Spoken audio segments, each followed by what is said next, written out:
Boo! Got the Viking hat on. Boo! Hello, world, it's your boy Jay Living Fit. I return with yet another video. And in this video, I'm going to discuss one of the most neglected components of fitness, and that is flexibility, guys. Flexibility is an integral component of fitness. A lot of you guys are gonna be like, why in the freaking world should I care about being flexible?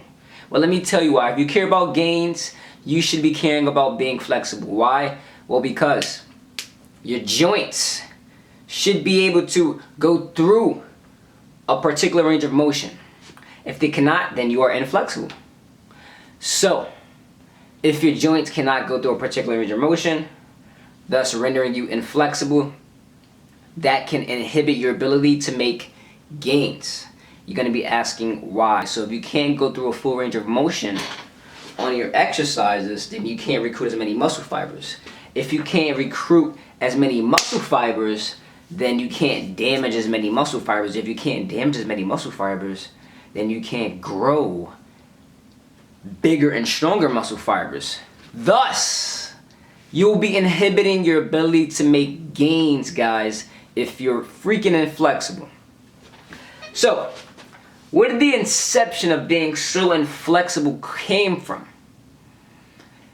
It had its inception when the Industrial Revolution came to be and technology proliferation was at an all-time high. And I'm talking about in this 20th century, guys. The invention of the TV, the invention of the computer, the laptop, also the educational system, all contributed to us being sedentary and sitting down like this in a book or writing something or typing something, desk work, receptionist, secretary, whatever. That causes us to become inflexible. A lot of you guys are going to ask, how does that cause us to become inflexible? Well, let me tell you how. This is not a natural position, guys. As you can see, in order for me to get in this position here, I have to flex my hip. This area here is known as my hip flexors. So my hips are flexing to get in this position. Now I'm in this position, my hips are still flexing, guys. My hips are not completely relaxed. They're still flexing, even though it's a very mere flex, it's a very minute flex, but it's still contracting, okay? And also, in order for me to bend my knees, because I'm not sitting with my legs straight like this, my knees are bent. So, I'm also getting knee flexion. What muscle is responsible for knee flexion? The hamstrings. Now when I work out, I'm contracting muscles, I'm contracting muscles, I'm contracting muscles. The contractions from working out, along with the contractions from sitting down, causes our muscles to become tight and shorten, and we develop myofascial adhesions, guys. And this is what causes the muscle to become tight and shortened. So, the answer to this dilemma is you have to stretch. Because if you do not stretch, you will propagate some phenomenon that you don't want to propagate. Are you ready for me to disseminate this phenomenon? You ready? Okay, bam. So if you don't stretch, this is what happens to you. You allow for a phenomenon known as altered reciprocal inhibition to commence. And this is when, well, first let me tell you what reciprocal inhibition is. It's basically when one muscle contracts, another muscle relax.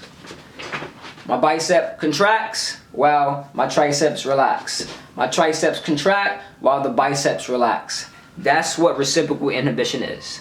Now when you have altered reciprocal inhibition, you have one muscle that's so freaking tight, it has so much neural drive that it will inhibit the contraction of the primary mover for that particular movement.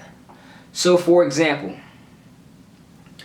if I have hip flexors that is so tight and so overactive, I will inhibit the reciprocal muscle, which are the hip extensors, which are the glutes, to become more dormant, more inert, more inactive, because my hip flexors are so active, are hyper overactive.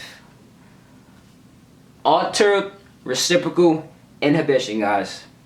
Hip flexors are so tight, the glutes become underactive, and this leads to another phenomenon known as synergistic dominance. And what synergistic dominance is a synergist, a helper muscle, picks up the slack of the muscle that's being inhibited. So in this case, the hamstrings tries to pick up the slack of the glutes, for example, in a squat, all because your hip flexors are tight, all because you're doing tons of squats and you're doing tons of sitting and you're not stretching your hip flexors, so you're inflexible. And you're causing a cascade of catastrophic events to transpire, which can be deleterious to your health. We want to avoid that by any means necessary, guys, because synergistic dominance is not healthy. Now let me give you guys an analogy, because I feel like analogies really make things conceivable and understandable. So we got a basketball team. Everybody knows the Warriors. I hope everybody does. You should know the Warriors, okay? In fact, I got a KD jersey in my closet. Anyways, Stephen Curry, MVP, double-time MVP, awesome player, one of the best shooters ever. Okay? He's a star player. He is going to be analogous or he's going to personify the glutes. Star player in a squat, star playing basketball. Okay? Now, you have the role players, which are the hamstrings. In basketball, the role players are going to be the other basketball players. Now, say if Stephen Curry's sick, he's not feeling too well, but he still wants to play the game.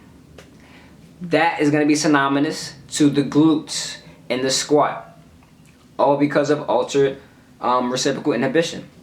Now, the role players have to step up and pick up the slack, because Stephen Curry, the star player, can't produce normally because he's sick.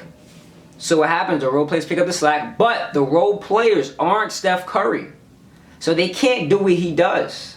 So even though they work harder and they exert much more energy, they're still not Steph Curry, guys. And this is similar to the way synergistic dominance works.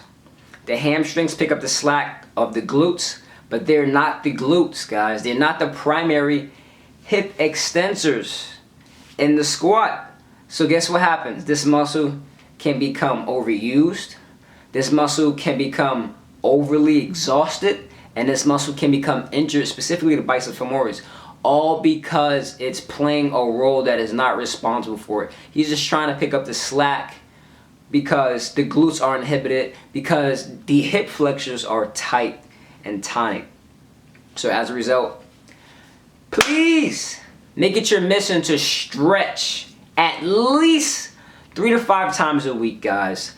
5 to 10 minutes. I try to stretch every day because I sit down a lot, do a lot of reading, do a lot of homework, do a lot of studying. So it's important that I stretch, and plus I squat too. So that's a double whammy. All right? So you increase in the muscle tightness from squatting and working out because you're contracting the muscle. You guys got to realize that these muscles respond to what is being put on them. So if you're contracting a muscle, this muscle is going to become a force of habit and become naturally shortened and contracted. So you have to make it your best effort to stretch and lengthen that muscle to maintain its great range of motion. I just told you guys why. For one, when you increase the range of motion, more gains. And two, you avoid injury, guys. You avoid injury. So those are the 2 reasons why you should stretch. I gave you a little background on how this transpires. And in the next video, I'm going to give you the science behind how to stretch. Stay tuned for that. It's your boy Jalen Fit. Boom! I'm out. Peace. I'm the captain now. I'm the chosen one.